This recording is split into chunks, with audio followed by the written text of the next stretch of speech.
Eu liguei rápido no trabalho de adiei na consulta e foi esse caminho que fez o nosso primeiro contato. E eu fui perguntando coisas para ele. Ele falou, você é curiosa, hein? Mas ele sempre adorava conversar, né? E quando eu o deixei em casa, ele falou assim, olha só, você vai voltar aqui para tomar um café comigo. Eu falei, claro, com certeza. Ele disse, então tá, você traz o pó e o açúcar, o resto eu dou, tá? Aí eu falei, gostei. É dos meus. Então foi ali que a gente começou a ficar muito amigo e a gente começou a trocar, só conversa, né, informal. E então eu convidei para o outro colégio que eu trabalho, que eu falei, essas crianças precisam ouvir isso o tempo todo, porque era maravilhoso o encontro. E foi nesse segundo encontro, no final do encontro, ele falou assim para mim, e aí, o que você anda fazendo além de trabalhar tanto? Eu falei, nada, como você, a gente vai tomar café só. E aí ele brincou e falou assim, então tá na hora de você escrever um livro para mim. Aí eu falei, Lax, eu não tenho tempo, você arruma. Eu falei, não, mas como assim? Eu vou escrever, você já tem um livro que conta a sua palestra? Não, mas eu preciso de um livro que registre tudo o que eu consegui depois desse livro, porque ele tinha documentos e ele estava muito preocupado com esses registros. Eu quero colocar fotos, eu quero falar de coisas. Eu falei, então tá, vamos combinar o seguinte, você vai colocar o que você quer, eu também vou colocar o que eu quero. Aí ele, o que você quer? Eu quero que você tire as dúvidas dos jovens e as minhas sobre isso, porque em geral só se fala de um lugar que é o mesmo, né? A gente vê muita dor, muito sofrimento, mas não se fala do depois. O que aconteceu com a pessoa que vocês deixaram de ser? Porque perdeu sua identidade, né? Eles foram largados num mundo que não tinha mais pátria, não tinha mais nome, não tinha mais família. E isso sempre me arrepiava muito. Eu ficava pensando, meu Deus, como deve ser você perder todas as suas referências? Você perdeu a sua existência. E aí? Ele falou, tá bom, a gente faz isso. Foi 1 ano e meio de conversa, 1 ano e meio de café, né? Cheguei a levar o pó algumas vezes. Né? E alguns assim bem especiais, porque eu vi que ele adorava café, né? Não tomava com açúcar, com nada, era puro. Então eu falei, não, tem que ter café bom, né? Eu trazia uns cafés para ele de Minas Gerais, que ele adorava. Então foi um encontro muito emocionante de vidas. E quando eu, numa dessas conversas, perguntei para ele, até isso eu coloco aqui, eu perguntei para ele, por que você me escolheu? Né? Eu não acredito em coincidências. Eu não acho que encontrei Lax à toa. Ele é muito importante na minha vida. E ele disse assim, porque eu percebi que você era aquela amiga que não deixaria que os jovens esquecessem dessa história. E realmente, eu me preocupo muito com isso.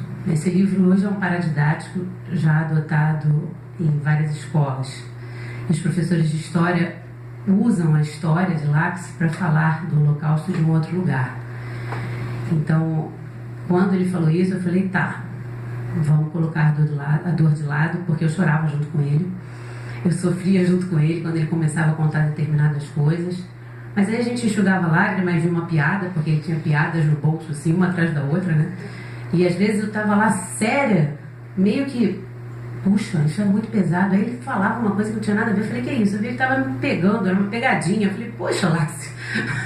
Aí já ia para outro lado. O mais difícil na hora da construção desse livro foi colocar uma ordem nisso tudo, porque você não tem noção do que seja conversas com o Lácio, porque ele sai da ordem toda hora e assim, era um exercício caótico muito legal.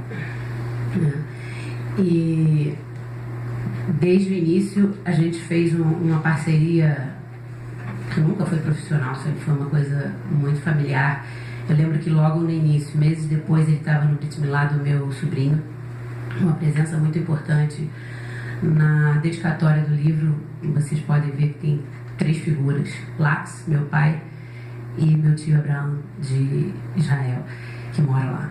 E eu falo, para mim são os meus heróis, porque herói para mim é quem a gente consegue ter ao lado e admirar pela superação que tiveram na vida. E Lax, quando ele contava isso para os alunos, ele não contava de um lugar de vítima, ele contava de um lugar de quem pode superar algo que é doloroso. E mais do que isso, ele lançava uma esperança e um amor à família que era impressionante.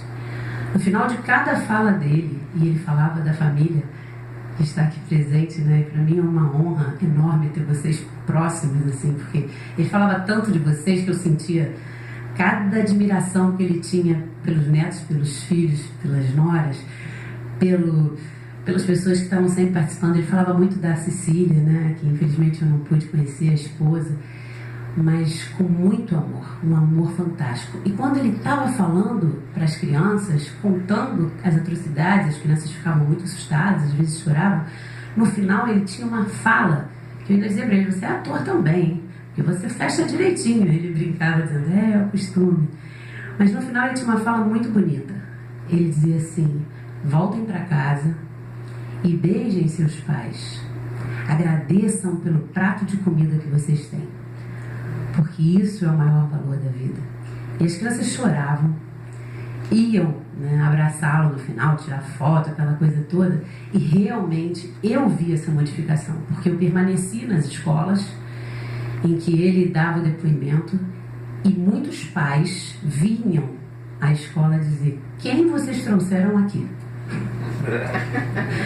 Porque meu filho chegou em casa me beijando, ele já não me beija há meses, porque minha filha me agradeceu por existir, porque agora come feijão com arroz e não reclama. Eram momentos muito importantes.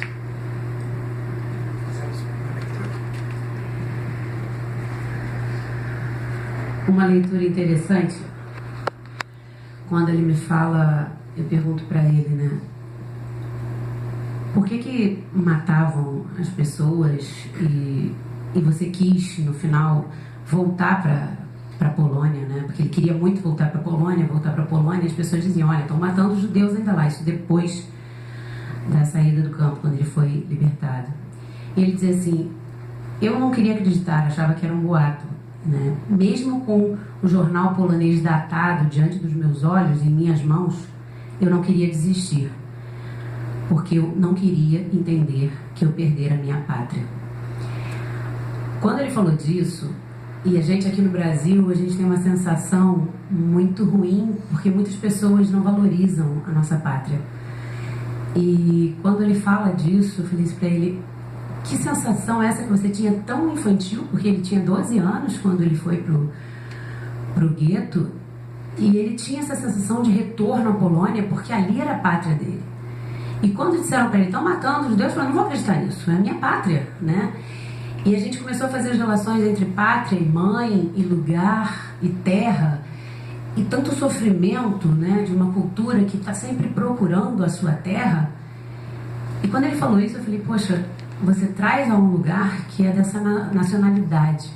E ele resgatou isso aqui no Brasil, não sendo brasileiro, né? Mas ele diz: eu não sou... Outra coisa que ele falava sempre, também tem aqui em outra leitura, mas eu sei de cor. Ele dizia assim: eu sou brasileiro, eu nasci na Polônia, mas ninguém escolhe onde nasce. Ele dizia: inclusive eu tenho direito à nacionalidade polonesa, acho que meus filhos querem, mas eu não quero, né? E era teimoso pra caramba. Então, nós temos uma apresentação aqui que foi feita no Fantástico, né? E é justamente da visita que ele faz na Polônia. Ele retorna, vai a Auschwitz, né? Nós vamos mostrar isso. Eu até faço também um depoimento, porque meu maior contato com o Sr. Lax foi há muito tempo atrás, quando ainda eu estava na área, iníciozinho, acho que o início da minha ida para CJB, a gente ficou mais afastado até geograficamente pela Barra da Tijuca e tudo mais, mas nós ficamos bem próximos no período que eu fui rabino da área, e isso é lá atrás, bem lá atrás mesmo, quando ele está iniciando ainda esse processo, né? E ele era convidado, eu me lembro disso, ele era convidado juntamente com outras pessoas, né? Nós tínhamos outros sobreviventes, a área, exatamente porque era uma sinagoga de formação de imigração alemã e tudo mais, tinha sempre muitos momentos aí de recordação das questões do Holocausto, e eram chamadas várias pessoas, entre elas estava o Sr. Lax, e existiam outros convidados também, sobreviventes, que falavam. E nós fizemos ali uma amizade também muito boa, todo nesse lugar em que ele era totalmente diferenciado. Ele era realmente um sujeito muito alegre e afetuoso, né?